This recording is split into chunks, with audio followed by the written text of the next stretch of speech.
Hello, everyone. My name is Tania Herrera. I'm Key Account and Product Engineer at Goodner. As Morgan mentioned before, I'm going to talk about efficient refrigeration solutions for large-scale retail operations. So first, I would like to show you the agenda of today's presentation. Well, let's get started.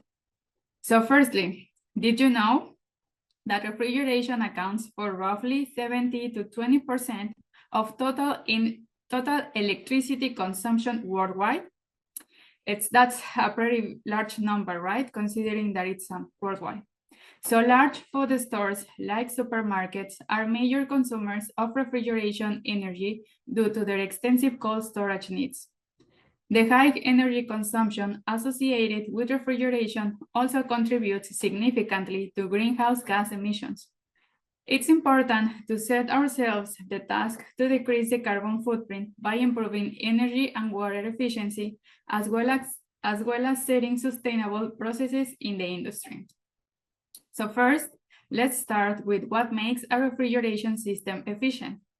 There are different key points to consider, such as, of course, the compressor's performance. A high-efficiency compressor minimizes energy consumption while maintaining effective cooling. Of course, as well, the heat exchanger design. So well-designed evaporators and condensers enhance heat transfer, improving the overall efficiency. It's also very important to take into account the insulation, because proper insulation reduces energy loss, ensuring that the cold air stays inside of our cold rooms.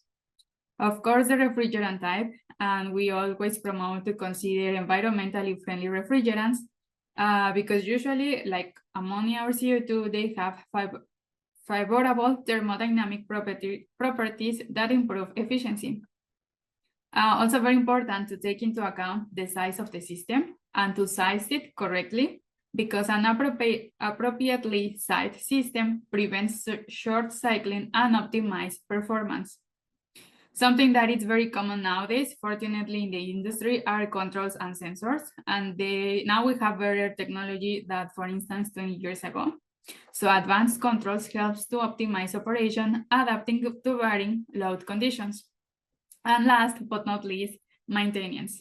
Regular maintenance ensures components to function at its optimal performance, preventing energy loss due to wear and tear. However, nowadays, making a refrigeration system efficient is not enough. We need to go to the next level. And by next level, I mean to include sustainable processes. But first, why sustainability is important? Before jumping to the key aspects of the importance of sustainability, let's first define sustainability. So, sustainability is the idea of living in a way that allows people to coexist on Earth for a long time, while also meeting the needs of the present without compromising the ability of future generations to meet their own needs.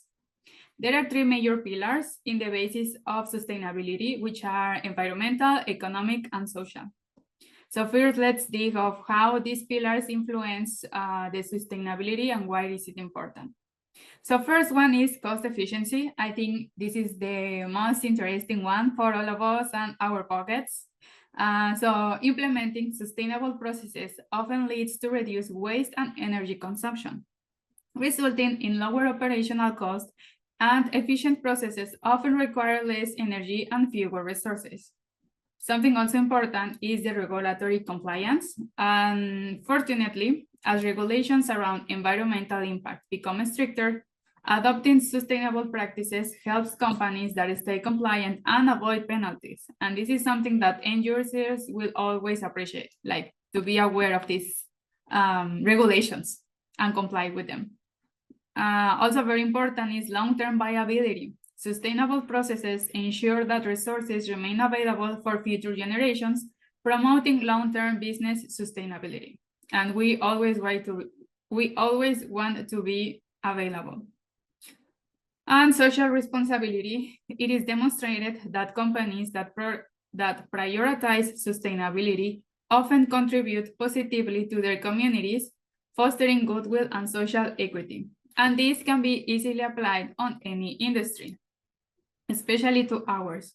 So now it's important to take into account sustainable solutions in our own industry, because as mentioned before, 20% of the electrical consumption worldwide comes from our industry.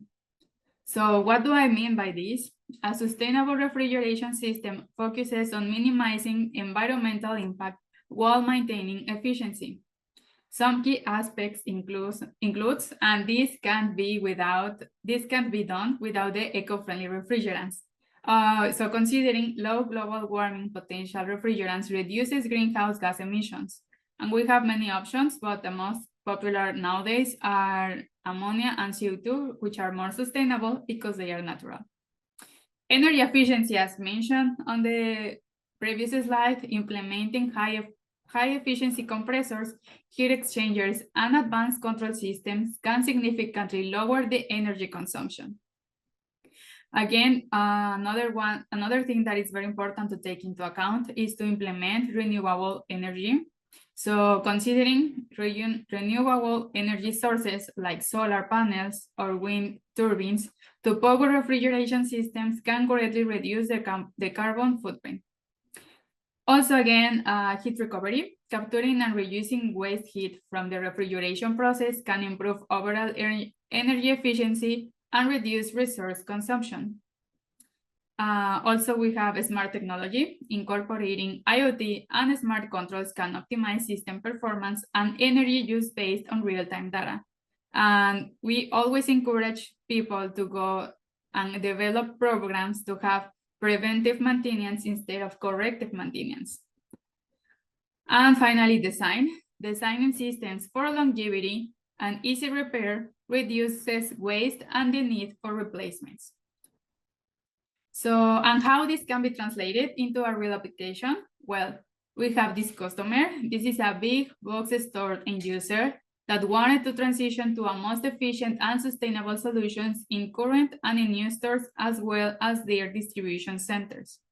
So here, for instance, we can see I will show some sustainable challenges that they faced. They are also very committed with this sustainability trend. So for instance, they are committed to reduce all of their emissions by 39% by 2030. And for instance, what is regarding to refrigeration system, they are also committed to reduce refrigerant emissions, global warming potential by 30%, also by the year also by 2030. At the beginning, when we were started working with them, there was this talking about energy. They weren't sure about going whether with electric defrost or a hot gas defrost. However, now for their new stores, the standard defrost is hot gas and also working with CO2. Compliance with DOE was a little bit challenged again because, for instance, this regulation changed last year, and we have to now include the CO2 units with the DOE certification. For those ones who are not familiar with the DOE compliance, this regulation requires certain cooling capacity per power needed in walk-in coolers and walk-in freezers for certain area, which is around 3,000 square feet. And finally, this customer also wanted to increase their green areas. So in this example, you can see a park, really green, a soccer field, and basketball courts, and a tennis court. Where is the store? Where actually the store is under the soccer field and the basketball courts. And for instance, also they have this park, let me highlight this, yes. You have this really green area, but also in this park, you can also see the installation of the condensers. So this is an example of how this customer is handling to increase their green areas. And also this not only help to the environmental pillar of the sustainability, but also to the social one, because they not only encourage their own employees to use these green spaces, but also the community around this area. And this facility can be found in Mexico City. So next one, some other main challenges that is probably many also retail customers or end users will face while trying to change to a more efficiency and sustainable approach is, for instance, legislation. that fortunately somehow align with sustainability principles that we mentioned before. However, it's a big challenge when making transitions in existing facilities or designing new refrigeration system as well. For instance, one big challenge a couple of years ago here in the US with the first transcritical system was the lack of trained technicians and technology. Also, another major issue for existing facilities is the footprint, because replacing units, whether it's retrofit or adding clean energy, such as solar panels, can be challenging because of the space available. So by the way, this picture that you can see on this slide is one of their newest facilities in California. And also, usually new equipment must be often integrated with existing systems, and this can pose technical challenges. Also, in some states, we have faced water scarcity, so this can also be a really big challenge when trying to decide which technology will help us better to make our system more efficient. And finally, also the climate zones. So the climate zones is something that we have to learn how to deal with them, but we can actually change them, right? So actually, here you can see a North American map of the climate zones. And the climate zones are very important, as mentioned before, to consider when optimizing traditional refrigeration system. So especially talking about CO2 transcritical systems, where the medium-temp compressors discharge into an outdoor gas cooler, which are typically located on the roof of a facility, ambient temperatures and humidity levels can have a significant impact on systems performance. System optimization design strategies have been developed to address these varying climatic challenges. So when the ambient temperature rises, approaching CO2 low critical point of 87 degrees within the gas cooler, the system transitions from subcritical to transcritical operation. And to improve energy efficiencies in our refrigeration system, these strategies typically are designed to delay this transition as long as possible. So we want to stay in subcritical operation longer. So how does this work, the adiabatic cooling and these strategies to make this more efficient? Well, when the ambient temperature reaches a minimum set point as well as a minimum fan speed, a water solenoid valve is energized, causing water to be distributed along the top of the adiabatic pads.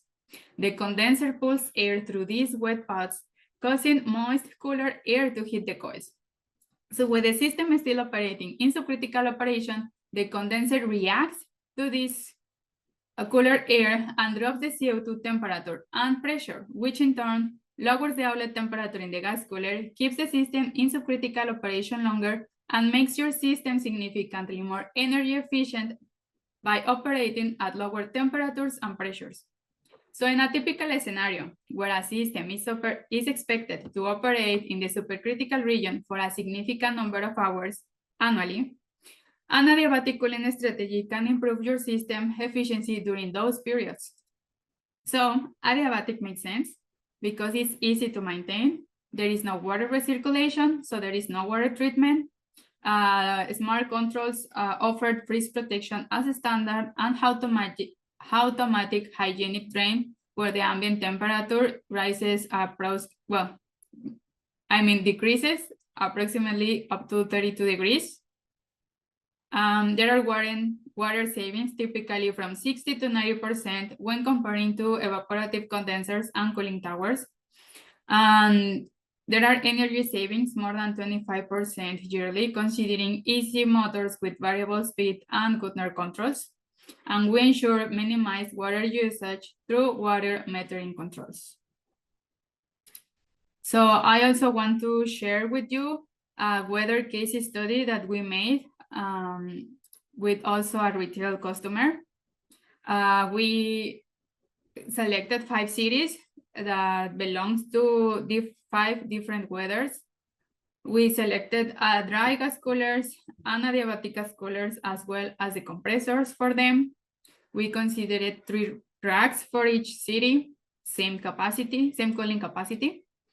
And for instance, on the adiabatic gas coolers, we work with an ATD. The ATD is between the switch point, which is the air temperature after passing through the wet pads, and the outlet of the gas cooler. And with the dry gas coolers, there is a 3TD between the dry bulb and the outlet of the gas cooler. So on this chart, you can see that, well, the 5 cities that we worked with was Calabash, North Carolina, Portland, Oregon, Salt Lake City, Utah, Phoenix, Arizona, and Dallas, Texas.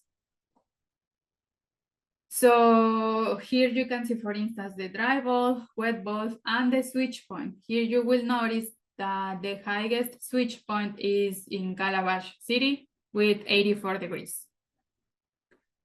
And the lower the outlet temperature in the gas cooler, the lower is the cooling capacity. You will notice this also. In the inlet pressure, the lower the outlet temperature in the gas cooler is I will start again. The lower the outlet temperature in the gas cooler, the lower is the cooling capacity, the inlet pressure, which is the discharge pressure of the compressor, and the outlet temperature of the compressor. And with this, we have energy savings. Also, comparing the gas cooler's capacity, adiabatic versus dry, we will notice that more capacity is required for the dry gas coolers. For instance, here are our 3 racks. We have our first rack with low temp and medium temp. Second rack also has low temp and medium temp. This is the cooling capacity. And for the third rack, we only had medium temp. So what I meant with the capacity is that, for instance, the gas cooler capacity for the first rack was 750 MVH approximately. And for the dry gas cooler, we would need 780 MVH. And here also you will notice that for some cities considering dry gas coolers, I have highlighted the inlet temp, which is the discharge temp of the compressor, the inlet temp in the gas cooler. This is highlighted in yellow, and it's highlighted in yellow because it's outside BitSer's recommendation. We select our compressors with BitSer software, and BitSer says that the maximum discharge pressure that you can have in the compressors is 250 degrees. If you required to be higher, because yes, some climate zones require them to be higher, you need to have extra considerations, such as one of them could be liquid injection to cool the oil. However, we don't take those extra considerations into account for this case study. We only focused on the gas coolers and the data that we have available for the compressors. So here, I will show you, for instance, the average hours of subcritical operation. So as mentioned before, subcritical operation means lower temperatures and working pressures, especially on the compressors. So this helps us as well to improve the COP of our system. And you will notice that there is a significant numbers of hours difference. There is a difference between the hours when working in subcritical as adiabatic compared to dry gas cooler. And also here you will notice this chart, this graphic shows the power consumption. And this power consumption considers the compressors and the gas coolers. However, the majority of the power compressor in the system comes from the compressors line, right? As mentioned before, we saw that in Phoenix and Dallas, we have the highest dry bulbs. So you will see that when working with a dry gas cooler, you will have higher power consumption in these highest ambient temperatures in the cities. On the adiabatic remains lower, sorry. Next one, this is the average COP of adiabatic versus dry. We can see that in most of the cities, the COP is below 2, and while in Dallas is 1.99. But in Calabash is lower than the rest of the cities when working as an adiabatic. And why? Well, Calabash has the higher switch point when compared to the rest of the adiabatic gas coolers. which means that the outlet temperature of the gas cooler is higher and our system will operate in higher pressure conditions. Because again, the outlet of the gas cooler has an impact on the inlet pressure and in the inlet temperature, which are the discharge pressure and temperatures of the compressor. So that's why compared to other cities, the COP in this city is lower. Also, the COP when working in adiabatic mode can be improved by lowering the switch point. So it will be by lowering the air temperature, by lowering the air temperature after the adiabatic paths. However, as we know, nothing in this life is for free. So we need to pay a price for that to lower the switch point. And the price is to have more water consumption. So again, it depends of which city are you working at, because if you are working in a city that has water scarcity problems, maybe lowering the switch point won't be the best solution for your installation. And here you can see the annual water consumption per city of the 3 racks.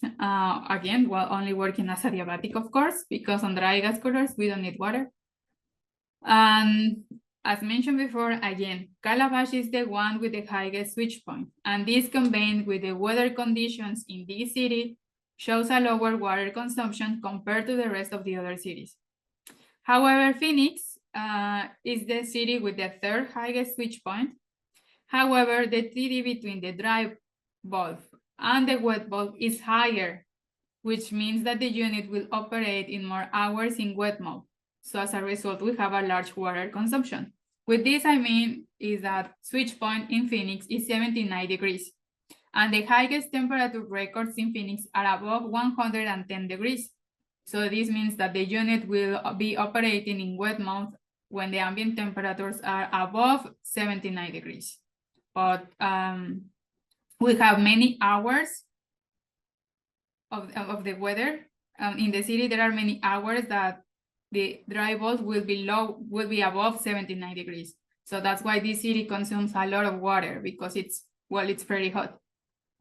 And a solution for this could be increasing the switch point, and we can save water. So this is the opposite of what we saw in the previous slide. However, this will penalize the compressor because we will need to increase the outlet of the gas cooler, which again have an impact on the discharge temperature and pressure of the compressor. So this will penalize our compressor and the energy consumption of the system. So it's very important to find this middle point about energy efficiency and water efficiency. Just to take care of our resources. So in some cases, considering an adiabatic solution results in a smaller heat exchanger because there is usually a higher TD between the fluid and the air temperature, the dry bulb, ambient temperature. And also, as we saw on the first chart, there is lower heat of rejection required when working with an adiabatic gas cooler. It's highly recommended for hot, dry weathers where the energy consumptions increase significantly. And again, a solution if you don't want to have a large water consumption is to increase the switch point in order to save water. Again, we demonstrated that we have higher COPs when working with adiabatic cooling or adiabatic technology. And again, maintains the system working in subcritical operation longer, which means that our system will be operating in lower pressures and temperatures. So what are the lessons learned, the other solutions, and the benefits of having a sustainable and efficient system? Well, for the retail solutions, of course, we consider it when you have a project when you want to introduce sustainable processes. Some of the solutions included, of course, VFD compressors, because we know that the load will be changing along of the year, the seasonal and customers' habits. Also, it's very important when possible to add clean technology when possible. I think that the easiest one for retail solutions is solar panels. Adiabatic gas coolers to increase COP. Now for this end user, the big box store customer, adiabatic is the new standard for the CO2 installations. Evaporators with variable speed fan, also to work with partial loads. And again, now this should be DOE compliant, especially for commercial refrigeration. But again, we need to review when it's needed and when done. Heat reclaim again is also a standard for this customer for all of new CO2 locations. Of course, we count with smart controls to have water and energy monitoring. And of course, low global warming potential refrigerants.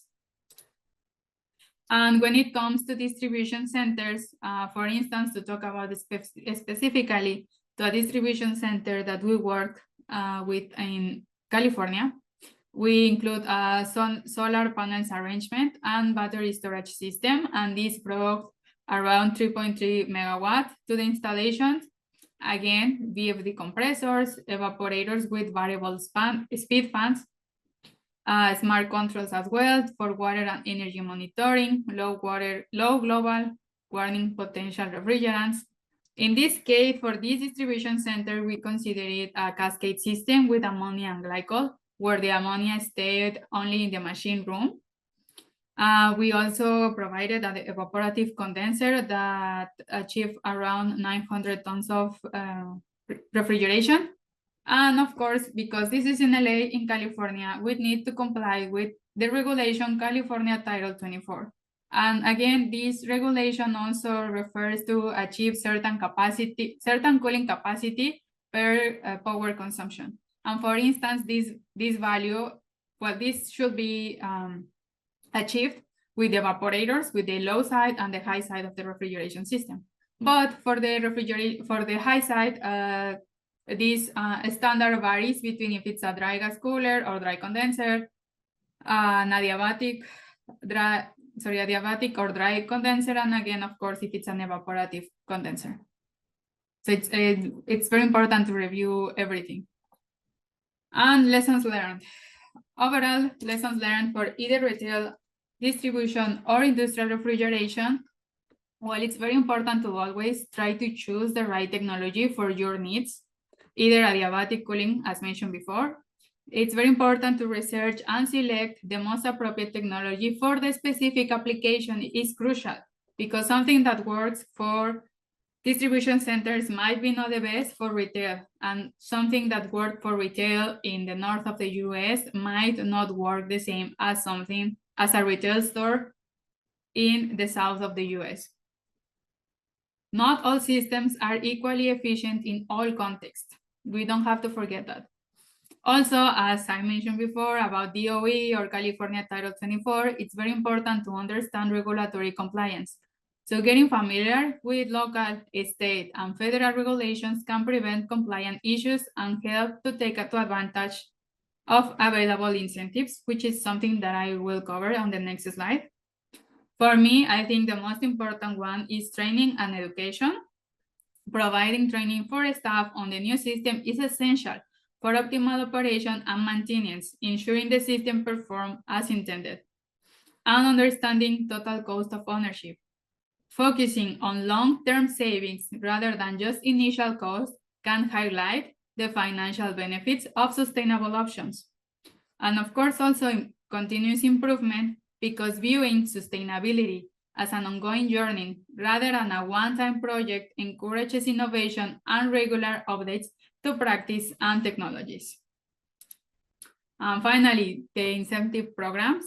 First, I just want to clarify that I'm just an engineer. I'm not a lawyer, so I'm not an expert on these incentives. However, I think this is very important to consider also when you want to sell a project, because this also can make the difference. So the US government offers several incentives to encourage end users to adopt more sustainable options for refrigeration systems, such as, for instance, the investment tax credit that allows businesses to deduct a percentage of the cost of installing renewable energy systems, including certain energy efficient refrigeration technologies. Another one is the tax deductions under Section 179D, and this allows commercial buildings owners to deduct the cost of energy efficient improvements, including refrigeration upgrades, directly from their taxable incomes. I think this is something that the end user, if they are not aware, they will appreciate that you will bring this into the table, because this affects the pocket of the customer, right? And this sometimes is the difference between winning or losing a project. There are also carbon credits and cap and trade programs. Some states participate in regional initiatives that allow businesses to buy and sell carbon credits, creating a financial incentive to reduce emissions. And there is also renewable energy tax credits so there are incentives for installing renewable energy systems that indirectly help reduce CO2 emissions by promoting cleaner energy and sources. These are just a few of all of the incentives that the government provides. So yes, I encourage you to take a look into this, and you will see that there are many benefits that you can take advantage of. And finally, as mentioned before, refrigeration industry is very important. Again, 20%, between 17 and 20% of the worldwide electricity consumption. So I think that we are an industry that can play a big part of changing this. I think that in our hands is a solution of reducing greenhouse emissions, and also to have more energy efficient and sustainable systems. By implementing solutions, strategies, and processes that align with this, we can change the future for us and the future generation, of course. And well, yes, we are committed to a greener and more efficient future in refrigeration. Thank you very much.